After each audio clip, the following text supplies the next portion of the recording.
ঘোড়ার পিঠে চড়া মূর্তি চারখানা ফলো করেছেন। এরা এই রাজবাড়ির প্রতিষ্ঠাতা। জয়পুর রাজস্থান থেকে আসে, বিকানির থেকে। পিরিয়ডটা বলে দিই 1780।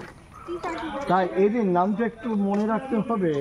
এরা লক্ষ্মীপত সিং দুগের বাহাদুর, এই দুগের টাইটেলটা জৈন মারওয়ারি, যাকে ভক্তি ডান দিকে দেখেছেন। তারপরে মেজো ভাই জগৎপথ আমাদের রুমটার পিছনে, লেফট সাইডে দেখুন সেজো ভাই ছত্রপথ, এবং বড়োর পাশে ছোট ভাই মহিপথ রয়েছে। তাই প্রথমেই এদের 4 ভাই ছিলেন। এরা বিকানির থেকে আসে, জয়পুর রাজস্থান থেকে। তাই প্রথমে এদের কাঠের ব্যবসা শুরু করাই। জগৎ সেট নামি দামি কাঠ সংগ্রহ করে ফার্নিচার তৈরি হতো, সেগুলো দেশ বিদেশে সাপ্লাই করে কাঠের ব্যবসায় প্রচুর টাকা উপার্জন করে। তারপর সেই কালে নবাব মোবারকউদ্দৌলার কাছ থেকে এই 260 বিঘে ল্যান্ডটা এর একটা লিজ নামায় নেয়। নেওয়ার পর ভ্যারাইটিস ব্ল্যাক রোজ, যে কালো গোলাপ বলে বা সেই গোলাপ, সেই গোলাপের চাষ করে বহু নাম কামায়। সেই থেকে দুটো অ্যাডজাস্ট করে কাঠগোলাপ বাগান নাম এসেছে। এরা সুরঙ্গ কাঠ।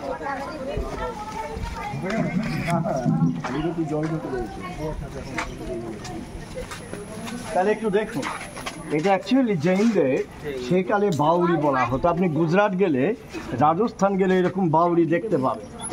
কিন্তু এটা পরবর্তীকালে দেখা যায় যে একটা বিশাল টানেল, সুড়ঙ্গ পথ, যেটা প্রায় 1 থেকে 1.5 কিলোমিটার উত্তর পশ্চিমে আছে। এইভাবে কোথায় উঠেছে এটা জগৎ সেটের যে পুরনো বাড়িটা ভাগীরথী নদীতে নেমে যায়, তার সাথে দামি দামি পাথর, সোনা, হীরা, পান্না, চুনি, মণি, মুক্তোর কারবারটা টানেল দিয়ে চলত। এই জল ছিল না। এই যে জলটা আপনি দেখছেন 1780 থেকে 82 সালে তৈরি। 1845-এ মারাত্মক ফ্ল্যাটে ভাগীরথীর গতিপথ ঘুরে গেল। তাতে সিরাজের হীরাঝিল এবং জগৎসেট বাড়ি নামে, এবং এদের মধ্যে জল প্রবেশ করে কানেক্টেড হয়ে গেল। ভাগীরথী বললে বাড়বে, কমলে কমবে। তাই 4টে যে পিলার দেখছেন, এটা ফার্স্ট ফ্লোর, সেকেন্ড ফ্লোর জলের তলায়। আমরা ফরাক্কা গেট ছাড়ার পর আপনাদের সেকেন্ড ফ্লোর দেখাতে পারি। আর ওপরে যে লোহার রেলিং, শ্বেত পাথর পাতা, দুটো সেপাইরা গাদা বন্দুক দিয়ে বস্তু প্রোটেকশনের জন্য দাবা বাসা খেলত। তারও উপরে লোহার রেলিং। পরবর্তীকালে তার একটা কপি কল বসিয়েছিল ওপরটায়। সেই কলের সাহায্যে জলটা তুলে নিত গোলাপের চাষের জন্য। মারাত্মক ডিপনেস, এখানে অ্যাক্সিডেন্ট হয়, আমরা কাউকে নামতে দিই না, কারণ ওই শ্যাওলা পড়ে আছে সিঁড়িগুলোতে। আপনার পা দিয়ে অনেক দূর চলে যাবেন, হাতে পায়ে কোমরে লেগে যায়, বাচ্চারা জল খেয়ে নেয়। তারপর থেকে রাজাবাবুরা গেটে তালা দিয়ে দেয়। আসুন একটু বিষয়, এটা রাজবাড়ির জু। এই পথটা কথা শিখেছে, এটা জগৎ সেটের যে মিডিল পোর্শন চলে গেছে ভাগীরথী, যে পুরোনো বাড়িটা ভাগীরথীতে নেমে যায়, সেই বাড়ির সাথে। এটা রাজবাড়ির জু, চিড়িয়াখানা। আপনারা লাস্টে ঢুকবেন, আমি যখন সব দেখিয়ে শেষ করবো, এই গেট দিয়ে যাবেন, কোনো টিকিট লাগবে না।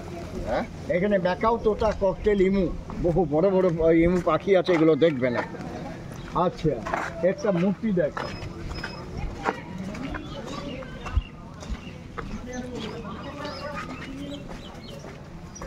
আচ্ছা ভাইরা একটু ফলো করবেন। এটা বিশ্ববিখ্যাত শিল্পী Michael Angelo, world famous artist. কি অসাধারণ শিল্পীর কাজ। তার কোমরে কাপড়ের ভাঁজ থেকে কাঁধের উপর যে চাদর আপনি দেখছেন, কোনো জয়েন্ট আছে, কোনো জোড়া টোড়া আছে, নেই। নিখুঁতভাবে তৈরি, কয়েকটা প্রভিন্স করে এত সুন্দর মূর্তি আপনি দেখতে পাবেন। মাইকেল অ্যাঞ্জেলো প্রায় 1 যুগ ধরে একটা ছবি আঁকে, যার নাম ছিল লাস্ট জাজমেন্ট, শেষ বিচার।